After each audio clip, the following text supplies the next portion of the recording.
பறையர் சமூகத்தை சேர்ந்தவர்கள் இவர்கள் 15% மக்கள் தொகையில இருக்காங்க. 1 கோடி பேர் இருக்காங்க. 1 கோடி பேர்ல 2 பேருக்கு அமைச்சரவை. சரி, ஆனா வெறும் 6% இருக்கின்ற இந்த தெலுங்கு பேசுகின்ற மக்கள்ல எத்தனை அமைச்சர்கள் இவங்க வச்சிருக்காங்க? திமுக அமைச்சரவையில 34 அமைச்சர்கள்ல 9 அமைச்சர்கள் திமுக தெலுங்கை தாய்மொழியாக கொண்டவர்கள். இதுல பெருமதிப்பிற்கு மரியாதைக்கும் உரிய முதல்வர் ஐயா ஸ்டாலின், அவர்களின் தவ புதல்வன் அண்ணன் உதயநிதி ஸ்டாலின் 2 பேர். சரிங்களா? அடுத்தது நம்ம அண்ணன் சேகர்பாபு நாயுடு, அடுத்தது ஏவா வேலு நாயுடு, அடுத்தது அண்ணன் காந்தி நாயுடு, 5 பேர் ஆச்சு. KKSSR ரெட்டியார், KN நேரு ரெட்டியார் 7 பேர் ஆச்சு. பிச்சாண்டி நாயுடு அவர் 8 துணை சபாநாயகர், மதிவேந்தன்.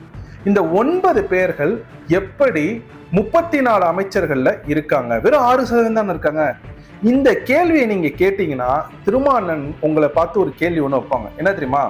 திருமாவளவனுக்கு பதில் தெரியல அப்படின்னா உங்களை பார்த்து சங்கி அப்படின்னு